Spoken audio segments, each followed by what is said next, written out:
ফেনীতে অবৈধ দখলদার ও হকার উচ্ছেদে ফুটপাতে অভিযান চালিয়েছে ভ্রাম্যমাণ আদালত। এ সময় ফুটপাত দখলদারদের মালামাল জব্দ করা হয়। সকালে শহরের ট্রাঙ্ক রোডের 0 পয়েন্টের প্রধান সড়ক ও ফুটপাতে অভিযান চালানো হয়। অভিযানে ফুটপাত দখল করে ব্যবসা পরিচালনাকারীদের সতর্ক করা হয়, জব্দ করা হয় তাদের মালামাল। এছাড়া বিভিন্ন হোটেল রেস্তোরাঁয় অভিযান চালায় ভ্রাম্যমাণ আদালত। এ সময় অস্বাস্থ্যকর পরিবেশে খাবার পরিবেশনের দায়ে ফেনী কুটুমবাড়ি রেস্তোরাঁকে 20,000 টাকা জরিমানা করা হয়। অভিযান শেষে অতিরিক্ত পুলিশ সুপার সাইফুল ইসলাম বলেন, সাধারণ মানুষ ও ব্যবসায়ীদের মধ্যে সচেতনতা না বাড়ালে ফুটপাত দখলমুক্ত রাখা সম্ভব নয়। জনস্বার্থে এই ধরনের অভিযান নিয়মিত চলবে বলেও জানান তিনি। এ সময় পৌরসভার প্রধান নির্বাহীর বিরুদ্ধে ফুটপাত ও পার্কিংয়ের জায়গা ভাড়া দিয়ে অনৈতিক সুবিধা নেওয়ার অভিযোগ তোলেন স্থানীয়রা, যদিও এসব অভিযোগ অস্বীকার করেছেন তিনি।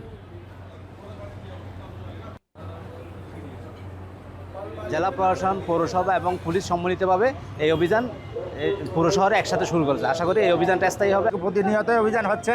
এখন কিছু লোক আছে অভিযান দেওয়ার পরে আবার বসে, দেখা যায় আমরা বারবার অপসারণ করি। ইতিপূর্বে 6 মাস আগেও এরকম অভিযান পরিচালনা করেছে।